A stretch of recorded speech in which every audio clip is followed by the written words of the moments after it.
안녕하세요, 이현입니다. 이번엔 풍경을 드로잉하는 방법에 대해 준비해봤어요. 이거는 제가 작년에 스페인 여행을 다녀온 후에 그림을 그려놓은 노트인데요. 이렇게 풍경 드로잉을 하니까 그때 생각이 조금 더 생생히 나고 그리면서도 기분이 참 좋더라고요. 이거는 저예요.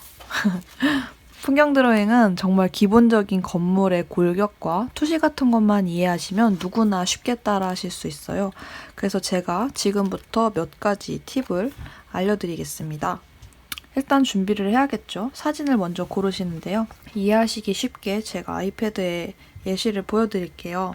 일단 사진이라든가 지금 내 눈앞에 풍경이 준비가 되었다면 가장 먼저 해야 하실 거는 무엇이 제일 쉬운가를 찾으시는 거예요. 아니 근데 이렇게 풍경이 복잡하게 생겼는데 뭐가 제일 쉬워요? 라고 하실 수 있거든요. 그래서 지금부터 제가 사물을 어떻게 쉽게 보는지에 대한 관찰법을 알려드리려고 해요. 일단 4가지를 기억하시면 되는데요. 첫 번째로는 풍경에서 가장 큰 선을 찾는다. 참고로 이 사진은 제가 피게레스에서 찍은 사진이고요. 살바도르 달리의 고향입니다. 그러면 여기에서 가장 큰 선은 무엇일까요? 제가 봤을 때의 가장 큰 선은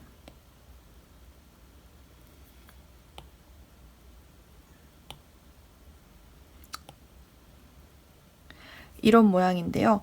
건물이 어느 쪽으로 빠지는지, 그리고 길의 바닥의 모양은 어떻게 생겼는지 이것들을 이런 내부의 복잡한 모양들을 배제하고 단순히 선적으로 이 선이 제일 크구나 하면서 보시면 됩니다. 우리의 시선을 괴롭히는 거는 이런 작은 선들인데요. 이런 것들은 나중에 보시고 그냥 내가 여기서 찾을 수 있는 가장 큰 선이 무엇인지를 먼저 첫 번째로 찾으시면 됩니다. 그리고 두 번째로는요. 풍경에서 가장 큰 덩어리를 찾으세요. 제가 선을 이렇게 그렸잖아요. 그 다음에 제가 발견한 덩어리는 앞에 있는 표지판과 주차되어 있는 차들 덩어리, 그리고 건물에서는 이 테라스 2개가 크게 보이네요. 그리고 앞쪽에 있는 이 전광판이 크게 보입니다. 그리고 자세히 보시면 이 건물이 하나로 되어 있는 것이 아니라 이렇게 나눠진 형태라는 거를 볼 수 있죠. 그리고 세 번째는 제가 아까 앞서 말씀드렸다시피 이런 자잘한 디테일들에 현혹되지 않는 건데요. 이런 것들은 이런 전체적인 스트럭처 구조가 생기면 충분히 그 안에서 쉽게 그려낼 수 있는 것들입니다. 그래서 여러분들이 이 그림을 그릴 때 염두해야 할 것은 이게 창문이 몇 개고 여기 안에는 어떻게 생겼고 이런 게 아니라 이게 몇 층짜리 건물이고 건물이 몇 개가 있고 이런 큰 전체적인 덩어리를 먼저 살펴보시는 게 풍경을 관찰하는 데 있어서 풍경을 조금 더 쉽게 바라보는 방법이에요. 그리고 4번째로는 이렇게 관찰한 것들을 토대로 가이드라인을 그리는 건데요. 저는 이게 좀 제일 중요한 부분인 것 같아요. 일단은 이 풍경화를 그릴 재료를 먼저 준비를 해야겠죠. 이 노트는 하네뮬레 노트인데 풍경화 전용으로 나온 거라서 이렇게 가로로 길게 되어 있습니다.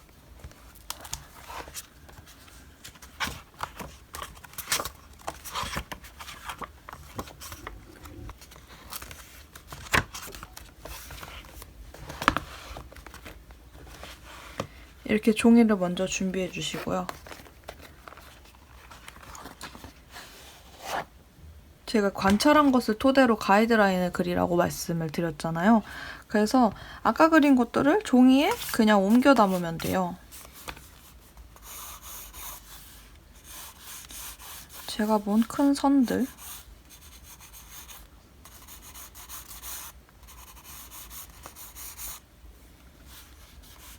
그리고 이거를 그리는 과정에서는 손에 굉장히 힘을 빼서 그려야 나중에 그림이 좀 덜 지저분해지겠죠?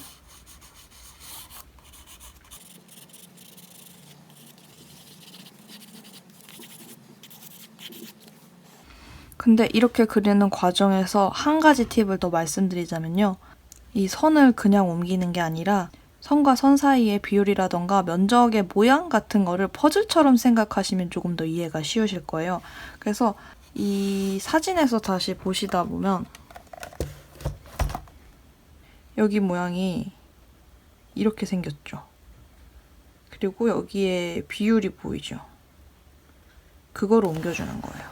그래서 봤을 때 이 풍경에서 한 중간 정도에 이 건물이 중앙으로 오고, 그리고 여기에서 중간보다 조금 더 이 건물이 시작되고, 그리고 여기에서는 이렇게 그냥 삼각형으로 빠진다 라고 생각하면, 솔직히 이 몇 개 말도 안 되는 점 하나로 그림의 전체적인 비율이 굉장히 안정적으로 정돈이 되거든요. 그래서 우리가 아까 처음에 관찰했던 선과 덩어리들이 어떤 비율로 놓여 있는지만 파악을 하면 그림의 투시라든가 배치가 훨씬 안정적으로 정돈이 됩니다.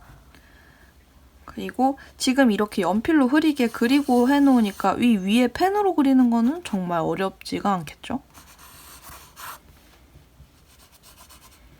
이 모든 과정에서 막 그런 TV에 나오는 것처럼 막 비율, 저기서 저기 하면서 너무 집착해서 하실 필요는 없어요. 왜냐면은 풍경화는 정말 장점이라고 할 수 있는 게 되게 닮지 않아도 웬만큼 그럴싸하거든요. 밀도가 높은 그림이어서.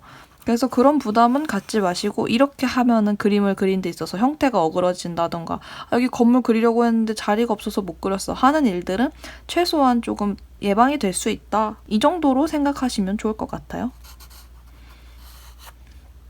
그리고 이게 많이 익숙해지시면 그때는 이런 연필로 스케치선을 안 그리고 펜으로 바로 그림을 그리셔도 우리가 어차피 관찰하는 그런 방법을 알았잖아요. 그래서 이런 큰 흐름을 그리고 그 안을 채워넣듯이 하다 보면은 풍경화를 그리는 게 굉장히 쉽다는 거를 여러분이 느끼실 수 있을 것 같아요.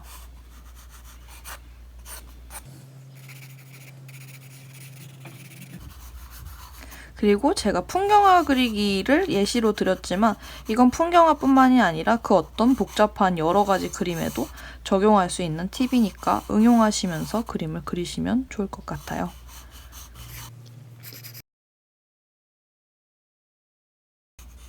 그리고 이 모든 선이 꼭 직선일 필요도 없습니다. 그냥 저는 사실 그림을 좀 너무 부담스럽게 이걸 반드시 똑같이 잘 그려야 돼 라는 마음을 안 갖고 조금 더 재미를 느끼면서 편안하게 그리셨으면 좋겠어요. 이 창문이 몇 개가 나눠지는지 정도만 선으로, 가이드 선으로 계획을 짜고,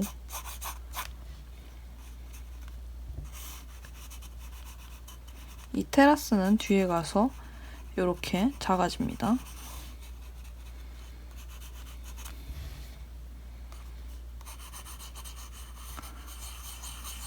사람이 둘이 있고, 쓰레기통이 있고, 화단이 있고,